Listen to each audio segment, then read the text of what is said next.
Hello everyone, welcome back to my channel. Continuing my series of Star Trek movie retrospectives, in this video I'm going to take a look back at one of the most controversial films in the series, Star Trek V: The Final Frontier. Released in 1989, Star Trek V: The Final Frontier was directed by Captain Kirk himself, William Shatner. Set not long after the events of Star Trek IV, the plot involves a renegade Vulcan named Spock, who takes control of the planet Nimbus 3 and takes its Federation, Klingon and Romulan ambassadors hostage.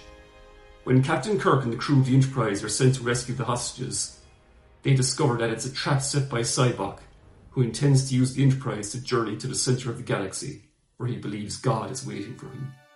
Part of William Shatner's deal to appear in Star Trek IV was the guarantee of directing the fifth film in the series.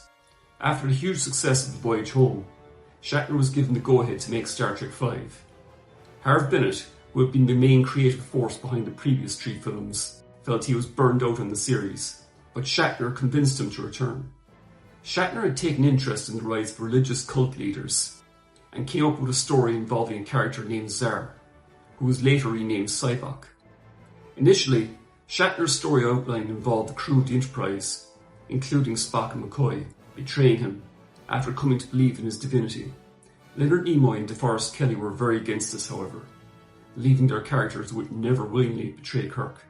After several major rewrites, Spock's ability to influence people with his mental powers were added, which satisfied the main actors to a certain extent. One of Shatner's early concepts for opening the film involved Kirk climbing a mountain, and Kirk has a very peculiar relationship with this mountain. He wants to challenge the mountain, to envelop the mountain. He wants to make love to the mountain. A big part of what made The Voyage Home such a big success was the humour, and the studio encouraged Shatner to include more of it in Star Trek V. What are you standing around for? Do you not know a jailbreak when you see one? This, I think, was a major mistake. The humour in Star Trek IV worked so well because of the fish out of water aspect of the film. It was very well written, and there was no way the situation they were in, being present in 1986, was not going to be funny in some way. In Star Trek V, the humour feels very forced, and often at the expense of the supporting cast. Sulu and Chekhov, expert navigators, get lost in the woods. Uhura is reduced performing naked fan dance, and they even dub Nichelle Nichols' voice. And worst of all, Scotty's made out to be an utter moron, knocking himself out in his own ship. Kirk comes across in the film as amazing, of course. He climbs mountains, rides horses, beats up people half his age, and even defies the Lord Almighty. Who is this creature? Who am I? Don't you know? Aren't you God? Who directed this movie again? Maybe he's right here. In a way, most likely unintentionally, Star Trek V is the one movie in the series that is most like the original TV show. Kirk encountered several godlike beings in episodes like The Squire of Gothos, Who Mourns for Adonis, and even his best friend turned super being Gary Mitchell in Where No Man Has Gone Before. However, the episode Star Trek V most resembles, and this has to be unintentional, is The Way to Eden, one of the worst episodes of the original series, where the Enterprise is hijacked by a group trying to find mythical paradise. That pretty much describes what happens in Star Trek V. At least they're not space hippies. Let's get together and have some fun. I don't know how to do it, but it's got to be done. Groovy. Lawrence Luckenbill plays Spock. What makes him unique is that he's a Vulcan who believes in passion rather than logic. This is a part that was originally written with Sean Connery in mind, and the planet Sha Ka Ree in the film is a reference to the actor. Connery was unable to take part in the film as he was already working on Indiana Jones and The Last Crusade at the time. William Shatner saw Lawrence Luckenbill portray Lyndon B. Johnson on television, was impressed by the actor's range, and offered him the role of Spock. Luckenbill's performance as Spock is one of the best aspects of the film. While at first he appears to be the villain of the movie, he actually turns out to be quite sympathetic, as while he's clearly misguided, he doesn't really want to hurt anyone. Even when he hands command of the Enterprise back to Kirk after crossing the Great Barrier, Kirk can't help but be curious about what they may have discovered. About the ship. The ship needs its captain. What makes you think I won't turn us around? Because you too must know. It's revealed early on that he's Spock's half-brother, and the scenes between the two are some of the best in the movie. It kind of stretches credibility that Spock never told Kirk or McCoy about him though. Well, look at it this way. At least they don't reveal that he has an adopted sister named Michael. I mean, that would be absolutely ridiculous, right?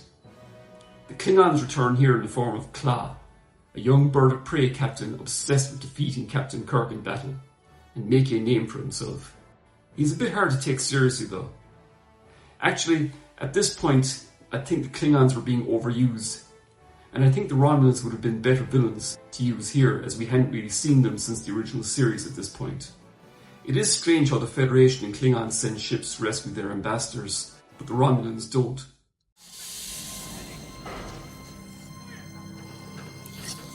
Gentlemen, I'm Caitlin Dar. Caitlin.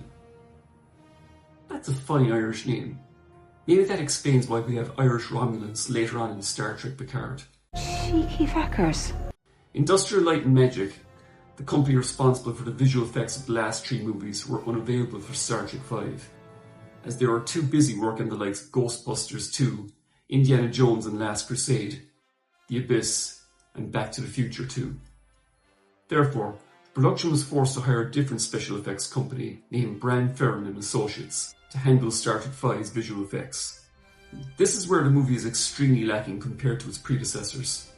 While for most of the movie the effects are adequate, you can really feel it's a step down in quality from the last few films.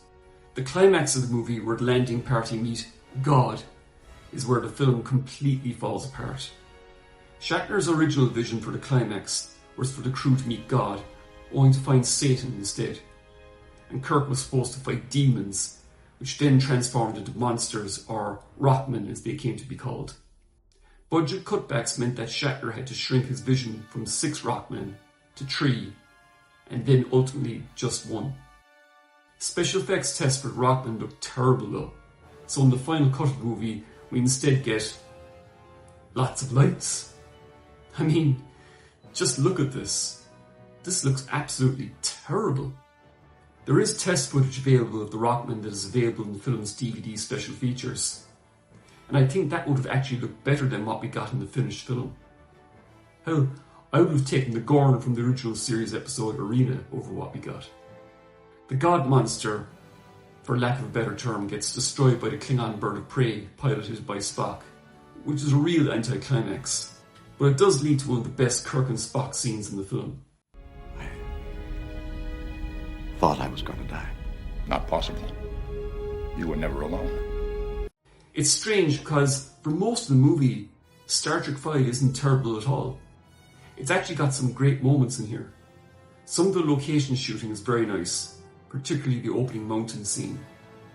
And the one thing the movie does portray very well is the friendship between Kirk, Spock and McCoy. The one standout scene in the film is where Sybok tries to influence the 3 friends to join his cause. At this point, it's established that Sybok has the ability to make people face and make peace with their biggest regrets in life, which is how he controls people. In this scene, we actually see Sybok mentally project painful moments from Spock and McCoy's lives. DeForest Kelley in particular is absolutely outstanding in this scene, and it's some of his best acting work as McCoy, as he's faced with the memory of committing euthanasia on his father. Why did you do it?